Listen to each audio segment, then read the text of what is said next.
This really happened to me in Austin 2 summers ago. I'm telling it plainly because the memory still clangs like a dropped skillet whenever I open my closet. My boyfriend says I'm too broke for his company's Miami trip. I whispered to my reflection as I held a travel-size sunscreen at my kitchen island, the kind with a cracked cap I'd saved from a weekend at Port Aransas. He tossed my old roller bag onto the shelf and called it cute. The same way people say a dog sweater is cute, patronizing, disposable. The betrayal didn't land like a slap. It settled like wet concrete when I spotted the itinerary on his phone.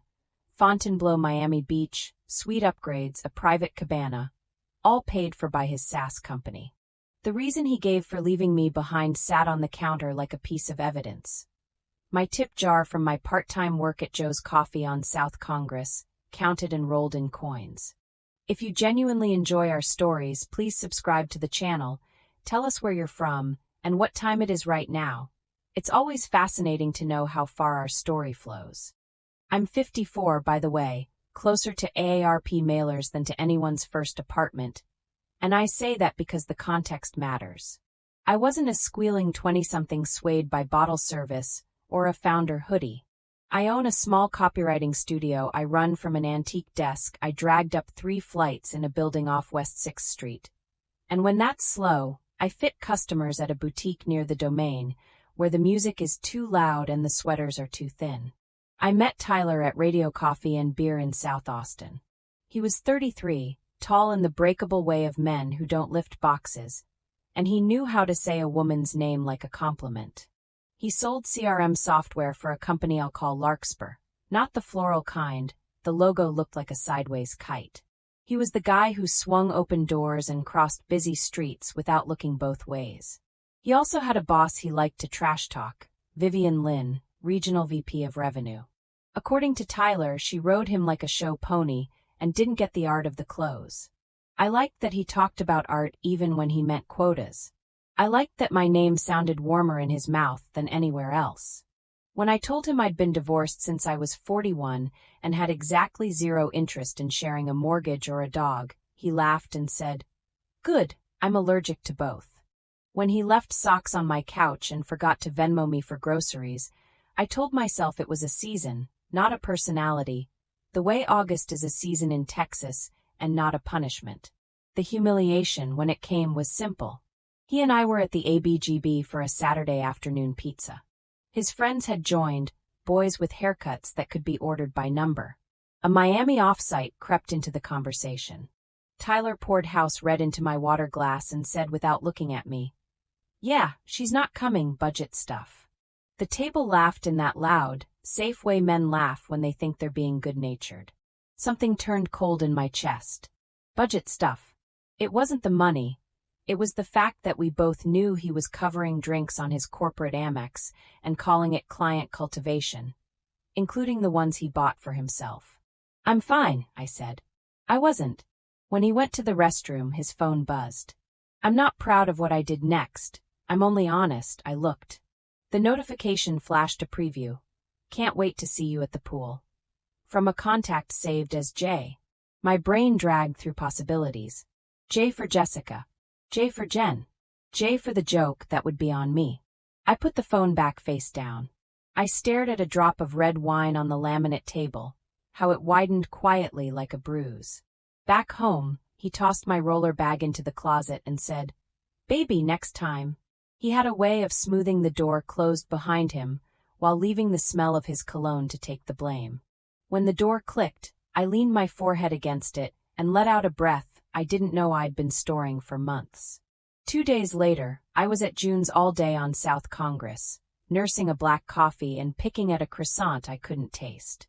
I was editing landing page copy for a med spa in Westlake that wanted to call bruising blush.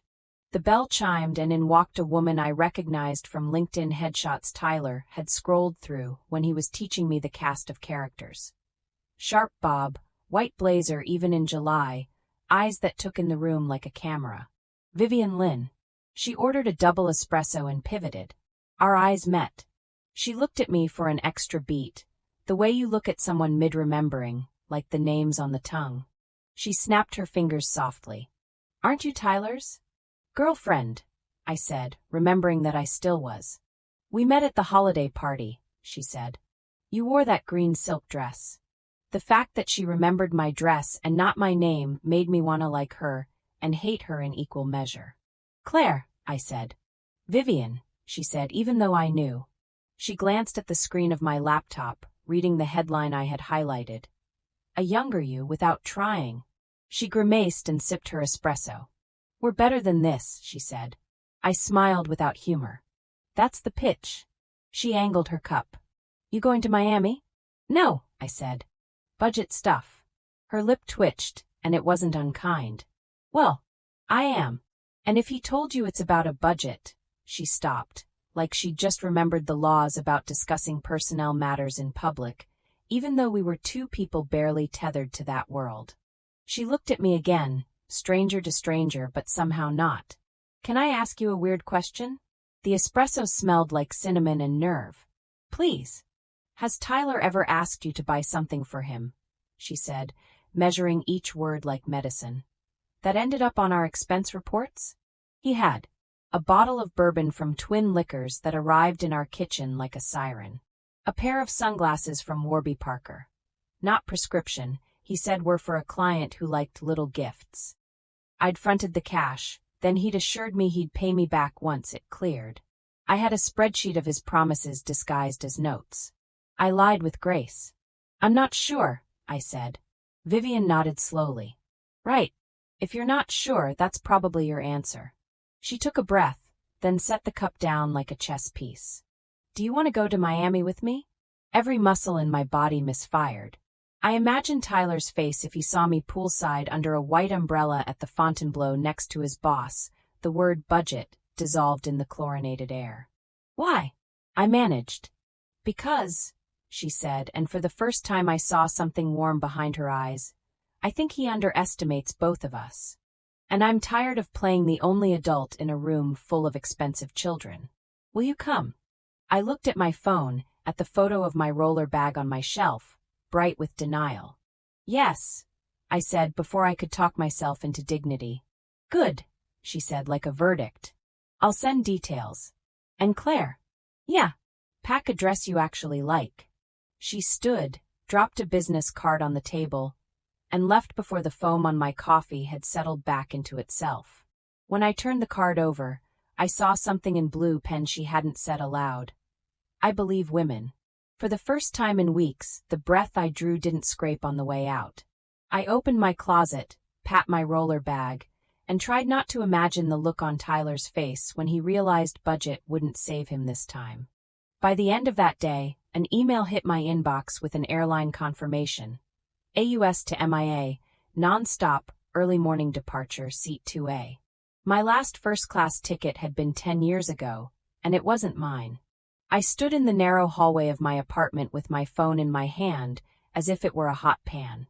Next came the reservation at the Fontainebleau, listed under Larkspur, executive guest. On the second line in smaller font was companion, Claire A. It was the least romantic way anyone had ever asked me to a beach. Tyler was at my place that night. He poured red wine into a mug because all my glasses were in the dishwasher and said, "You'll have the apartment to yourself. Think of it like a writer's retreat." He kissed my cheek the way men kiss the air beside a cheek, lazy and automatic. He didn't notice that my suitcase sat open on the bed, the zipper teeth catching on a dress I'd pulled out like a dare. Somewhere in there, I said, "I picked up an extra shift at the boutique this weekend, just to hear what it sounded like lying."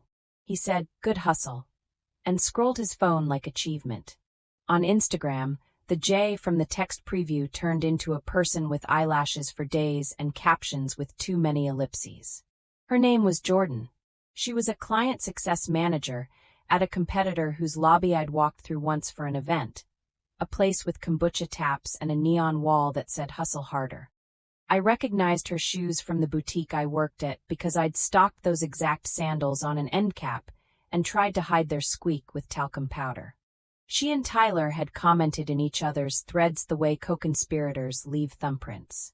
I started a new spreadsheet on my desktop, Miami_plan.xls. I wrote, "Take photos of all receipts. Do not confront him alone. No recording in Florida without consent. I'd Googled that last one. Texas is one-party consent for recording conversations. Florida is not. I wasn't going to win the moral high ground just to tumble off the legal one. Suspicion is a heat that keeps you up. It was impossible to sleep knowing that all the edges in my life were bent toward a trip I'd first learned about by accident. I went back through months of Venmo requests and petty arguments. There was a timestamp from February when he'd asked me at 9:12 p.m. to spot him for a ride share and paid me back at 9:13 p.m. with a note. Work, THX. The receipt in his email had a different timestamp, forwarded to his personal account from his work email with the subject line, forward, your Uber for Raj. Raj wasn't me. A little shiver ran through me like someone had stepped on the boards of an old house. At 7 a.m., my phone lit up with a calendar invite from Vivian's assistant. Pre-flight quick coffee, Austin Bergstrom, Gate 14, 6 a.m. The description said, don't bring the sunscreen. We'll buy it there. That last line made me feel seen in a way I hadn't in a long time, as if someone knew the story of a cracked cap and a counter full of rolled quarters. We met at the airport under that weird sculpture of color panels that looks like it wants to be a kite. Vivian wore black jeans and sneakers and a simple navy t-shirt, the opposite of a woman peacocking in the morning. She handed me a paper bag from Joe's Coffee with a bacon-egg taco inside and said, I can't work hungry. I hadn't told her where I sometimes worked. She'd figured it out. We ate leaning against the window looking at the plain nose. Tyler texted from my apartment, boarding soon, with 3 lightning bolt emojis. I didn't respond. I was boarding, too. On the plane, Vivian leaned across the console and said, you know I'm not petty. It was a statement more than a question. I believe you, I said because I did. The ruthless ones never announce it. The effective ones are careful. We have policies, she said, settling into a point. When people cheat, I try to handle it privately. Quietly. It's better for the brand and, honestly, it's kinder to the human. But then there's cheating that creates collateral damage. There's lying that asks other people to help carry it. That's not work-related. That's gravity. She exhaled, a little rough at the end. I believe Tyler has been expensing personal items. I believe he has been sharing proprietary lead lists with a friend. I believe he has been pressuring a junior rep to cover his pipeline. And I believe he likes the feeling of getting away with it. The words landed with a relief that startled me. It's a strange consolation when your worst suspicions have a witness. What do you need from me? I said. Your honesty, she said. Your eyes. And if we're both right, your spine. She handed me a folder like we were about to sign a mortgage. Inside was a brief non-disclosure agreement and a consent acknowledgement stating I would not record anyone in Florida without permission. There was also a small gift card for incidentals and a note scribbled in the margin. Please don't pay for anything. Company policy. I don't want to trap him, I said, hearing the part of me that still loved the version of Tyler, who had tucked my hair behind my ear at Barton Springs and brought me a cherry limeade when I didn't ask. I don't trap people, she said. I let them step on their own rakes. We landed to a slap of humidity that made my hair remember it was in Florida. At the Fontainebleau, the lobby was glass and white and too cold, the way luxury is often refrigerated to last longer. Tyler's team had a welcome table near the elevators with swag, water bottles, beach totes with the logo, sunglasses that would leave little crimes of tan on faces. The event coordinator had a clipboard and a smile that looked like the third one she'd put on today. Name, she said to me. Claire, I said. Her finger trailed the list. Ah, you're with Ms. Lynn. Welcome, she said, the way people welcome money. Your room keys. She handed over 2 key sleeves and 2 wristbands for the pool that would see more networking than water. I turned toward the casino area because I wanted to look at the exact place where I would either humiliate myself or grow new muscle. There, in a mirrored column, I saw him, Tyler, walking with his team, his rolling bag behind him like a small obedient dog. I froze. His eyes moved over me once as if I were furniture, and then snapped back like they'd hit a magnet. He saw me. He saw Vivian beside me. His mouth parted, then shut, then spread into that open, fratty grin I used to love. He gave me a small salute, as if we were at a picnic, and he'd just noticed I'd brought coleslaw. My heart hurled itself once at my ribs. "Claire," he said, coming closer, tone pitched for friendliness, as if all the other versions of our conversations had been dreamed. "What are you?" "Company business," Vivian said crisply, not breaking stride. "See you at the pool mixer at 3, Tyler." She didn't wait for his answer. The air after her words felt cooler, as if she'd sucked all the performance out of it with a straw. Tyler's eyes asked questions I had no intention of answering yet. He pivoted to follow us, and then thought better of it when he saw Vivian's badge swinging from her lanyard. I kept my face neutral, the way I do at Joe's when someone tells me their latte is too wet. "Did you see his eyes?" Vivian asked in the elevator, pressing our floor. "That's a man checking accounts." I let the number float up my spine until it turned into a simple fact. We were finally in his arena, and I wasn't in the cheap seats. I was standing under the lights, and all I had to do was watch him sweat. Here's the thing about men like Tyler. They're not villains in their own heads. They're protagonists with tough breaks and a knack for hacking systems. It helps them sleep, the story that nothing is really wrong if no one feels wronged. We, women like me, get cast as context scenery that says you're doing great, as they take our chairs. At the welcome mixer by the pool, I stood with Vivian under a white umbrella that fluttered quietly in the wind like a flag of convenience. The DJ committed minor crimes against Marvin Gaye. Tyler made his rounds in a branded button-down, sleeves neatly folded to exactly mid-forearm, the universal sign of, I work hard but look casual doing it. He poured charm into women's cups like it was rose. He shook hands with men and held eye contact a half-second too long, a move he probably learned from a webinar called Closing with Confidence. He avoided me. Target acquired. Vivian murmured when a woman in a sun hat approached Tyler with the kind of smile I recognized from across retail counters. It was Jordan. She wore linen and carried a tote bag that said Client Love. Her sandals chirped against the tile, those same squeaky soles I'd dusted with talc. She hugged him in a way that said there had been practice, then peeled back like they were strangers. When he introduced her to a colleague, he called her a friend of the business. Vivian sipped her club soda. That friend works for Apex CRM, she said. Competitor. We've seen movement in our lead list that should not be happening. Your friend may have an explanation. She said friend like a surgeon says mass.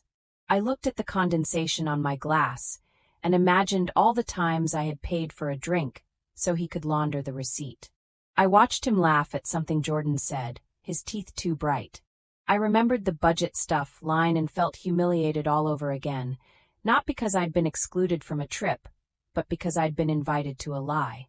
Our plan, thin as it was, came with guardrails. Observe, don't incite. Document, don't intercept. We weren't out to entrap. We were here to be present while he did what he'd been doing all along. I kept my phone in my purse with the camera set to silent, a small mercy in a place where every second person was recording a cocktail. In the ballroom that evening, they handed out awards with the kind of music played when basketball teams take the court. Tyler got one for Q2 persistence, which made me want to swallow a fork. He took the mic and thanked the team and said something about hungry wolves. That didn't land.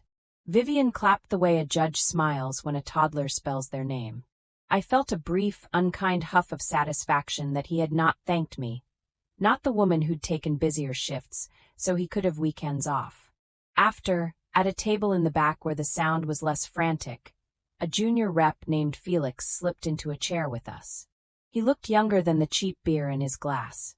He glanced toward the stage as if it might overhear him. Ms. Lynn, he said, wiping his palms on his slacks. I don't want to be weird, but I think Tyler has been using my login for the CRM. He said IT was slow with his password reset and asked me to sign in on his laptop, then said he'd handle it. It didn't feel right. Vivian's face didn't move, but the air around her shifted. Thank you for telling me, she said gently. Will you email me the dates you remember? Tonight is fine. Tomorrow is fine. I'll make sure IT handles it. And Felix? You did the right thing. He blinked as if he hadn't expected kindness. He left looking at his shoes, shoulders less hunched. Later, in the kind of hotel gift shop that sells $18 sunscreen, I ran into Jordan. She stood in front of a shelf of Tylenol, like it might confess something. Up close, the eyelashes were less chandelier and more broom. She caught my reflection in the mirrored sunglasses display, and turned. Her smile took a second to hitch. "Hi," she said, tentative. "Hi," I said back. "You're with Larkspur?" she asked. "With Vivian," I said. Her mouth did something small. "Ah." The pause carried the weight of 100 decisions. "She's intense." "She's focused," I said. "There's a difference." She looked at the sunscreen shelf again. "You don't like Tyler?" The question was the kind someone asks at the edge of a cliff. I let my shoulders move in a way that meant nothing. "I like truth," I said, which was the only answer that kept the floor under both of us. She looked at me like she wanted to say 1,000 things, and then put them back on the shelf.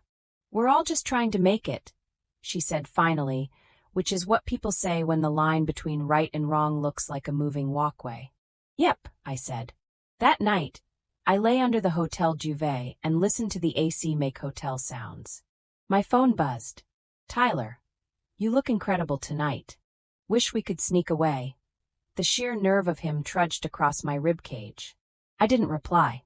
He texted again. "You're mad about the budget thing." I flipped the phone over and stared at the ceiling where a faint shadow looped like a ceiling fan that had forgotten its job. At breakfast the next morning, Vivian slid a folder across the table. "Finance sent me this at 2 a.m., she said. Inside were printouts, receipts with typos in the itemized lines, Uber rides at times he had been with me, dinner checks with notes that read client. Then the name of one of our friends from trivia night at the Bratorium. "We'll handle the money," she said. "What I need to know is whether he made you complicit." The word came like a pinprick. "He used my card for a bottle," I said. "Said it was for a client. Told me he'd reimburse me. He didn't." "Do you have the charge?" she asked. I did. The number sat on my statements like a mosquito trapped under a glass. Small, ridiculous, infuriating. "Okay," she said, and the words stretched before us like a bridge. "Today we let him show us who he is. Tonight we bring him into a room. Who will be there?" I asked. "HR legal." "Me. You if you want." She held my gaze. "I won't let him make a scene. I won't let him call you crazy." The promise loosened something curled in my gut. "I want to be there," I said, and it was the truest sentence I had uttered to a boss in my entire adult life. At noon, Tyler found me alone by the pool when Vivian was on a call. He slid into the chair beside mine without asking. "This is wild," he said like we were at Disney. "You and Vivian. You could have told me." "I didn't know I needed permission," I said. He laughed, uneasy. "Come on. Don't be like that." He leaned in, voice a low warm register he used like a tool. "Look, about the whole budget thing." "Stop," I said, keeping my face turned toward the water where a woman in a red swimsuit floated like an exclamation point. "Don't make a speech you'll hate later." He sat back, the sun putting half his face in glare. "I'm up for a promotion," he said, as if that might provide context for everything. "I can't have weirdness." "You mean witnesses," I said. He smiled then, slow and poisonous. "You're upset. I get it. We'll talk when we get home." "I'll be busy," I said. "Doing what?" he shot back, a tiny cruelty sharpened to a point. "Liking myself," I said, and that did land, quietly like an anchor finding bottom. He stood. "Don't ruin this for me," he said. "Please." I looked at his shoes, expensive and childish. "You did that for yourself." He hesitated a second, then walked away. I watched the space he left and imagined filling it with a woman who'd stop apologizing for her edges. That afternoon, while Tyler did a breakout session called Prospecting with Purpose, Vivian and I took a cab to Wynwood. We sat at an outdoor table at a cafe where the chairs were bright metal, and the murals made everything feel like a music video. She made 2 calls, quiet and surgical. By the time she hung up, her phone held a little cluster of messages marked delivered. "HR at 5, she said. "Conference room 3. I want you to sit behind me and say nothing until I ask you to speak. Can you do that? I can, I said, my tongue suddenly heavy. She looked at my hands where I had been flattening the edge of a napkin. I know this hurts, she said. Sometimes the only way to change the story is to put it in a different room. I folded the napkin into a crooked triangle and slid it under my water glass. Let's change rooms, I said. At 4:57, we were outside conference room 3 in a hallway that smelled like carpet cleaner and hope. Vivian adjusted her blazer, then didn't. Inside, the rectangular table glowed under 2 bright lights. HR sat at one end with a legal pad. Legal sat at the other with a laptop. There was a carafe of water with cucumber slices trying very hard. We took our seats. I put my phone face down and wrapped my fingers together like a safety harness. At 5:02, Tyler walked in, still smiling. "What's up?" he said brightly, as if this were an announcement about ice cream. He clocked me in the chair behind Vivian, and the smile tightened. He sat. He touched his nose the way he did when he lied. "Tyler," Vivian said, and the room's temperature dropped to something reasonable. "We have some questions about your expenses and your access to the CRM." His fingers did the nose thing again. He leaned back just enough to read as casual for someone taking notes. "Sure," he said. "Shoot." I breathed. Somewhere down the hall, the DJ tested a mic check, check. In here, we didn't need one. Vivian lifted a sheet of paper and laid it on the table like a card you know will win the hand. "Let's start with April," she said. "And the bourbon. It is one thing to suspect, another to watch suspicion bloom into a blueprint." Vivian was exact. She laid out receipts like a story. Bourbon from Twin Liquors billed as a client gift for Raj, a man on the West Coast who doesn't drink, ride shares whose starting location matched my apartment, dinners labeled client that corresponded to trivia nights with our friends at the Brutorium. She slid photographs of signatures, copies of expense reports, a login history from the CRM that showed access from Felix's credentials at hours Tyler liked to call deep work, which is what he called scrolling. "Do you remember these?" she asked, not rhetorically. Tyler's eyes flicked fast. He learned quickly when and where to be contrite, a talent that had thrown me more than once. "Sure," he said, a shrug disguised as a word. "But this is minimal. I mean, I probably used the wrong drop-down. You know how the system is. It autofills. It's clunky. And sometimes client dinners overlap with." He glanced at me then, quick and guilty as a child who's knocked over something breakable. "Personal. But it evens out." "Nothing evens out," Vivian said, a fact, not a philosophy. "Especially theft." The word theft made him laugh, an eager, too loud sound. "Come on. Theft. I've driven pipeline like crazy. This is a rounding error." Legal cleared their throat. "Tyler," they said, "the company's expense policy, which you acknowledged on March 1st, explicitly prohibits personal spending of any kind." They clicked a screen so a slide appeared showing the policy, signatures, dates. The bureaucracy of it felt almost holy. "No one follows these to the letter," he said. "I do," Vivian said. "So do I," HR said. "Because it's my job to." He shifted in his chair. The smile threatened to crack. "Okay, look," he said, his tone pivoting to sincere. "I'm sorry. I messed up. I'll repay everything. I'll take a pay cut. I'll do the ethics training twice." "And the CRM?" Vivian asked, quiet as a kitchen in a storm. "Apex CRM has been reaching out to our leads hours after our reps do. Emails with an eerie resemblance to ours. Do you know anything about that?" He made his mouth into an insulted circle. "Are you kidding me? You think I'd betray the company?" He gestured toward me with an open palm. "This is personal. Claire's mad at me. She's older. Sensitive." The words slithered out, cowardly and mean. "She's here to make trouble." A curious thing happened to me then. I didn't break. I felt something grow in. Hearing him fling older like trash on a highway, something in me put on work gloves. Vivian didn't flinch. "I invited Claire," she said evenly. "Because women deserve witnesses when men tell tidy lies." She turned slightly toward me, then back to him. "Claire, tell Tyler what you told me." My mouth had felt like cotton since the room filled. Now it was clean. You used my card for a bottle you said was for a client, I said. You told me you'd reimburse me. You didn't. You bought sunglasses and called them gifts. You said it evens out, and it never did. I slid a printed statement across the table. The number shown on the page. This is where convenience turned into theft. He looked at the number like it had insulted him personally. Claire, he said, softer now, trying to wring honey out of stone.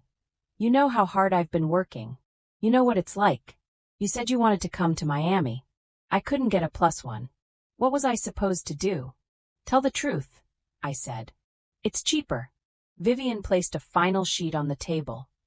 The printout of a message from his personal email to a Gmail under Jordan's name, an attachment labeled warm, prospects Q2.xlsx. The subject line read, going to be late tonight, grab something? And the body said, delete this after. He'd forwarded it from his work account to his personal, then on to hers. IT had logged the traffic when a filter caught the attachment name against a list of flagged terms. He closed his eyes too slowly. You want to try again? Vivian asked. But this time don't insult us. Tyler opened his eyes and rolled his lower lip between his teeth. An old theatrical trick that had bought him sympathy from roommates, professors, girlfriends, bartenders, the DMV. This isn't what it looks like, he began, the thesis statement of cowards. I was helping a friend. By giving her a list of people who trusted us with their time, Vivian finished. By coding a theft as affection. I didn't get paid, he said, as if that were absolution. You did, Legal said. In attention. In access. In the thrill of being necessary. They tapped the paper. All compensations we don't allow. He slumped a fraction. So what are you going to do? He asked, finally sobered by the shape of the room. Terminate your employment, HR said, not unkindly. Effective immediately. His face went through stages grief never invented. Anger, outrage, bargaining, performance. I gave this company my life, he said too loud, then realized the room had walls. You gave us your expenses, Vivian said. He stood. You think this is over? I'll sue. You're setting me up because I won't play politics. This is because I don't flirt back. This is because... He gestured at me again, the same lazy cruelty. She's jealous. Vivian didn't stand. She didn't need to. You will return your laptop now, she said. And your badge. Security is outside. We've already locked your access. We will pursue legal remedies for the misappropriation of confidential information. We have timestamps, IP addresses, and your confession. The door is to your right. There's a card out there. Please leave your branded items. He laughed, disbelieving. Then he saw the security guard in the hall. A polite man in a navy blazer with a face like this wasn't his first Monday. He reached for his bag, rattled by the sound of his own zipper. He handed his badge to HR with a sigh meant to be seen. He turned to me then, not a performance. Something in his face asked for the version of me he thought he could count on. Claire, he said soft, the way doctors say your name before news. Please. I could have told him that I remembered the good parts, that pain has a way of developing photos from years ago and hanging them up in your chest. Instead, I said the line that had finally made itself in me. You told me I was too broke for this, I said. Turns out, you were the one who couldn't afford the truth. Security lifted a hand, gesturing the polite way that means here we go. Tyler walked to the door. On the threshold, he turned and shot Vivian a look that might have melted lesser women. She blinked. He swallowed and left. The latch clicked, decisive. The room exhaled. HR wrote something. Legal closed the laptop, the kind of finality that sounds like a book finishing. Vivian turned to me. You okay? She asked. It was such a simple question, and someone might have thought it casual. It lifted me anyway. I nodded. Yeah, I said. But I'd like a drink. We went outside into Florida evening. The air hung wet and sweet, heavy with the smell of sunscreen and expensive flowers pretending to be natural. At the lobby bar, I ordered seltzer with lime because I wanted a clear head for the aftermath. My phone pinged. A text from a number not in my contacts. You destroyed him. It was Jordan. She followed with, I didn't know about the lists. I thought it was flirt. I'm sorry. Then, Will you talk to me? Up to you, Vivian said when I showed her. I typed back, tomorrow. In the lobby. 10 a.m. Do you hate her? Vivian asked. No, I said, surprising myself and meaning it. I hate the story he told her. Good, she said, raising her glass. Because hating women is the oldest trick he knows. And then my phone lit with Tyler's name again, the first of a string of messages that would lay bare the shape of the man I'd been holding up for far too long. The first one said, "You're going to regret this." The next one said, "I'm sorry." Both could be true. Both could also be worthless. I put the phone face down and let the condensation ring around it like an eclipse. News travels fast wherever a ballroom and a bar share a lobby. By breakfast, Tyler was a rumor in linen. He'd gone to his room under a cloud with security flanking him like a wedding procession in reverse. When a junior rep told a friend at the pool that the top closer had been walked, it hit Slack channels like a weather alert. There were those who cheered, those who shrugged, and those who felt the tremor of what if I'm next. Everyone else kept ordering eggs. At 10 a.m., I sat in the lobby near a shrub shaped like money. Jordan arrived in a dress the color of new pennies, face bare of all the things that used to be there. She looked younger without the scaffolding. She sat on the edge of the chair like she might run. "I didn't know," she started, voice small. "I believe you," I said, and I did. Believing women doesn't mean absolving them. It means starting from the facts of power. He said it was, she swallowed. No big deal. He made it sound like everyone shared lists. He said Larkspur was huge, and it wouldn't matter. He said he was getting promoted, and he wanted me to join his team. He made it sound like a gift. She laughed, broke. Why do they always make it sound like a gift? Because then we feel ungrateful when we say no, I said. Did he ask you for money? Her eyes cut up. He asked me to spot him for his room upgrade. Said his card was flagged. He paid me back the next day. Her mouth trembled. He sent me a poem, she added, like evidence of a separate crime. We're not going to inventory the broken. I wasn't sure who I was talking to. You can send an email to your legal team. Tell them what you have. It's not your job to hold his story. She nodded fast like a bird. When she left, Vivian sank into the seat Jordan had left, like a mother who had forgotten her purse in a cab, and then decided she didn't need it. There's a conference room at our Austin office, she said, almost to herself. Windows look over the river. When we get home, we'll walk into it like this never touched us. We'll warn the next women, the ones he'll try to tell new stories to. And then we will be tired for a week. Will you sue him? I asked. We will, she said. Civil, quietly. His emails will do the work. He will get another job in sales, because that's what men like him do. He'll start with a base salary because someone will say they see potential. We will be a caution in his file that HR glances at, and then looks away from. She drummed her fingers once, softly. But he will not be our problem. We walked along the beach where the water played nice at the edge of the sand. The sky had that Miami trick of looking like money. 2 kids ran past, their laughter proof against any adult storyline. I told Vivian about getting divorced in Travis County Courthouse, the gray carpeting that matched every mood. I told her about how I thought I was finished with humiliation, how I had rebuilt a life out of coffee and copywriting and thrift store dresses that looked expensive. I told her I felt stupid in a way that made me itch. You're not stupid, she said. You're kind. We don't punish kindness with more hurt. Back in Austin 2 days later, the return felt like a closing book. The skyline looked like a set I used to live on. Tyler's key, which he had never given back after he'd borrowed it while I was in a spin class at Ride on West 5th, didn't fit anymore. I'd changed the locks the night before Miami, a decision I made as a gift to future me. There was a padded envelope in my mailbox from Larkspur's legal department with a check inside for the bottle of bourbon, plus interest, plus a handwritten note. We're sorry. It's strange how apology from a corporation can feel warmer than one from a man. At 8 p.m., there was a knock. I checked the peephole.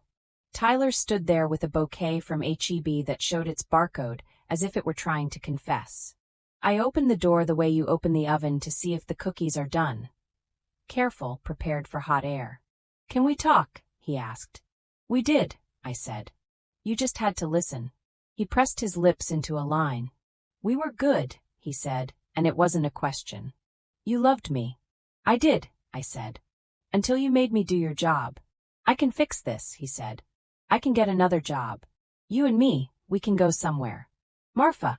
Santa Fe. Napa. I'll pay. We can have our vacation." I thought of the cracked sunscreen cap, the little domestic symbol of his story. I thought of my roller bag and all the hands that had lifted it. I thought of the list he sent, and the little thrill he must have felt when the email flew. "I already had my vacation," I said. "It was watching you meet the truth." He held the flowers like a shield.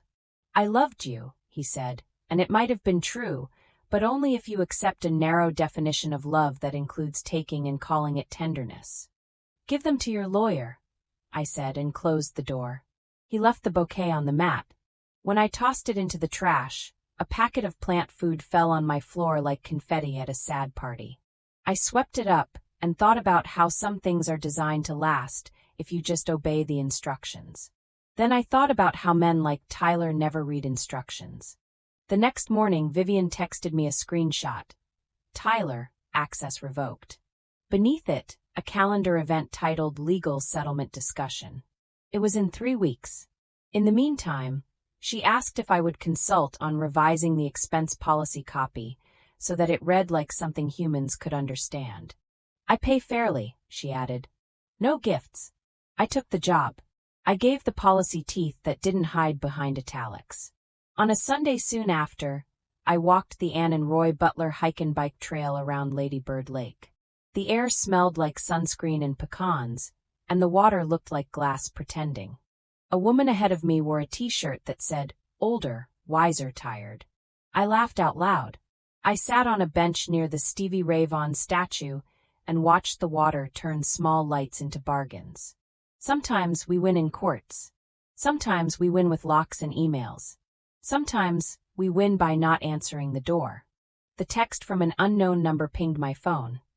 They let me go. T-checks. I didn't respond. I saved the number under gravity.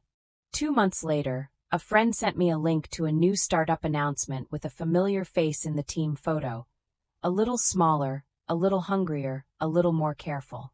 The press release used words like integrity and accountable, the way people use mirrors to practice looking honest. I closed the tab and opened my windows. Air slid into the room, warm and unambiguous. I made coffee. I watered the basil on my sill. I put the check from Larkspur in my savings account and bought myself a seat at a small restaurant table at Suerte on East 6th and ordered the suadero tacos and ate them slowly, the way you eat when you're not waiting for anyone to tell you the bill is yours. Sometimes I see Vivian running on the trail in a baseball cap. We nod. I don't need her to be my friend. It was enough that she brought a different room. At night, when the city settles into its hum, I stand on my balcony and watch the lights on the 360 bridge twinkle in a way that makes me think of airports. I think about Gate 14 and a woman in a navy t-shirt who needed me to be brave. I think about a pool in Miami and a room with air that smelled like cucumbers. I think about a bouquet with its barcode showing its shame. I think about what we call budgets and what we call theft, and how the only thing that evens out is a scale if you put enough truth on it. I keep my roller bag by the door now, not because I want to run, but because I am not afraid to leave. When someone tells me I can't afford something, I translate it. All I hear now is that they can't afford me. And on some evenings, I sit on the low concrete wall by the water where the trail widens near the Austin Central Library, and I watch the bats spill out from the Congress Avenue Bridge like smoke, and I remind myself gently that revenge is not a verb but a vista. You climb until the city makes sense again, and then you choose your next street. If I listen hard enough, I can still hear Tyler's first excuse in a quiet booth at ABGB, how budget stuff tried to pass for love. I hear my own voice then, before Miami, before Vivian, before the receipts turned into knives. I hear the version of me that said, "I'm fine," because she didn't know what else to say. I want to hug her shoulders and say, "You're not fine, but you're going to be better than fine. You're going to be new. You asked for the truth. Here it is. He taught me that money is a mirror and a magnifying glass. He held it up and hated what he saw. I held it up and saw a woman who would never again accept a drink she paid for as a gift. And if you ever find yourself in a hotel lobby looking at a man who's learning what it costs to keep lying, here is my only advice. Keep your voice quiet. The truth does the loud work for you. The end.